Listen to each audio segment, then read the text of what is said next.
Mind evidence, where psychology becomes understanding. What happens when overwhelming evidence meets absolute denial? In interrogation rooms around the world, investigators encounter the same unsettling phenomenon. Criminals who look calm, confident, and convinced of their own innocence, even when facts say otherwise. This isn't arrogance, and it isn't always a lie. It's cognitive dissonance, the psychological force that allows the human mind to protect identity by rejecting reality. In this video, we investigate how denial forms inside criminal minds, why rationalization, minimization, and projection take over, and how perpetrators maintain a false sense of self despite undeniable actions. Investigators often expect a moment of collapse, a confession, a crack in the voice, a visible sign of guilt. Because the most dangerous crime doesn't always happen on the street. Sometimes it happens inside the mind. But in many criminal cases, that moment never comes.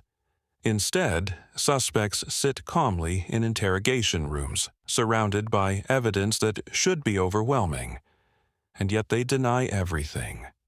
Not aggressively, not emotionally, sometimes even convincingly. This is not always deception, it is psychology. At the center of this phenomenon lies a powerful mental force, cognitive dissonance, the psychological tension that arises when actions collide with self-identity. For criminal minds, denial is not an afterthought, it is a survival mechanism. To understand denial, investigators must examine not just what happened, but how the offender sees themselves.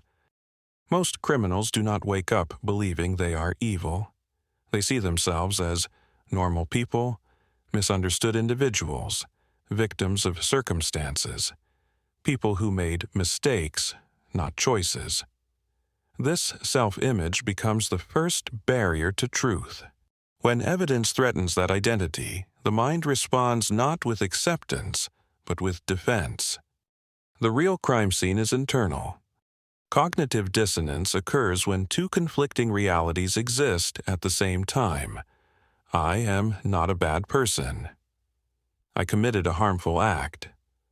Holding both truths simultaneously creates intense psychological stress. To reduce that stress, the mind does not usually change identity, it changes the story. This is where denial begins, not as a lie told to others, but as a narrative told inwardly. In countless interrogation transcripts, one pattern appears again and again. The suspect explains. They don't deny the act outright, they explain why it was reasonable. Rationalization reframes behavior so it appears logical instead of criminal. You hear phrases like, anyone would have reacted that way. I was protecting myself. It got out of hand. It wasn't supposed to happen. This is not coincidence.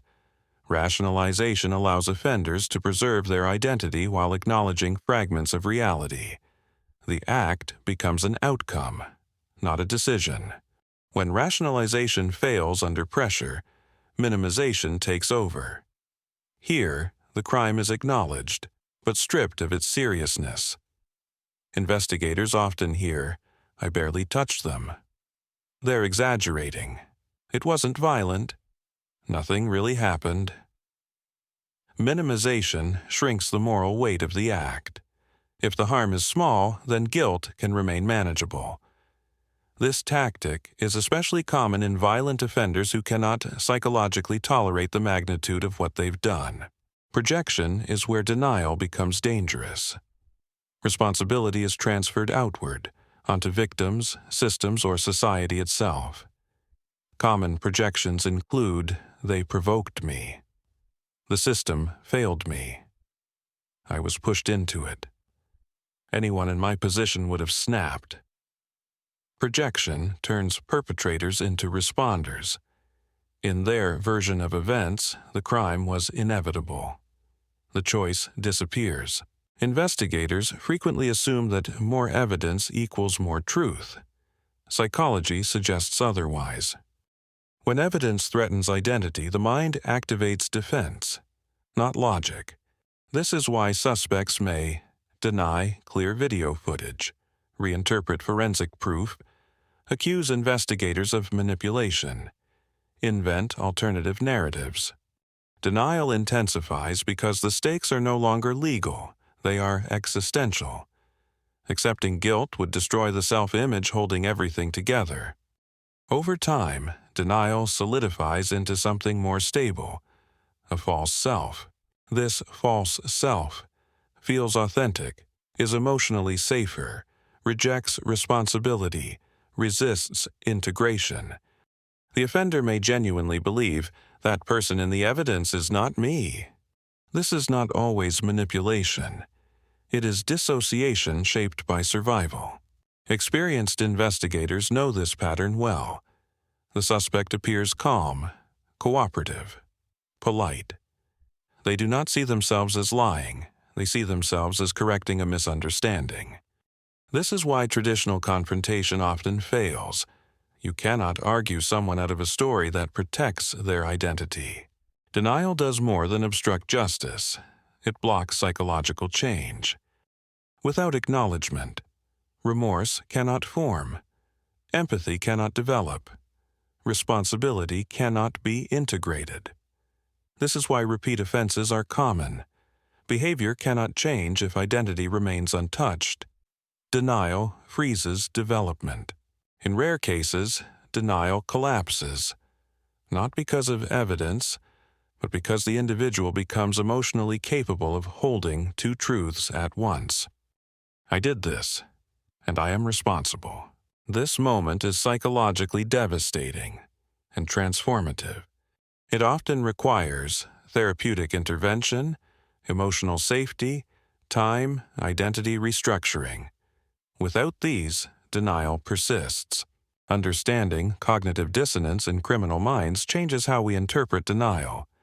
It is not always arrogance, not always manipulation, not always psychopathy.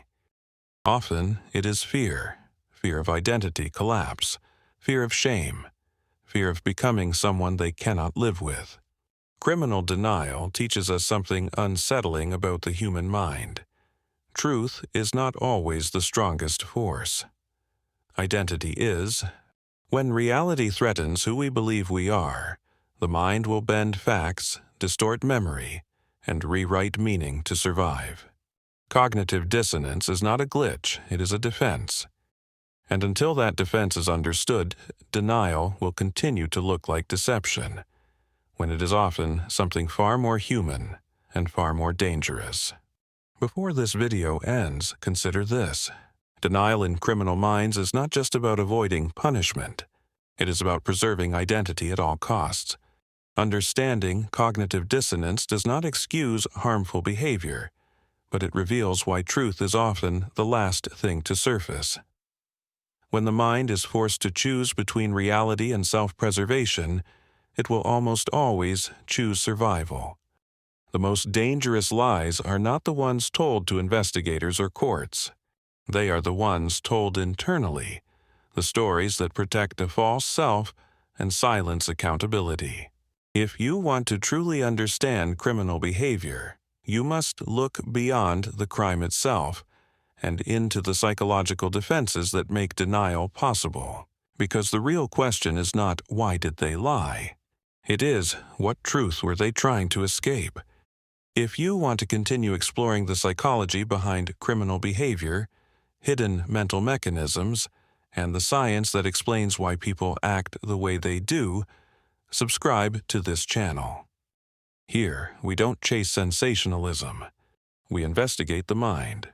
New videos are released regularly, each one diving deeper into the psychological forces shaping human behavior, especially where logic, morality, and identity collide.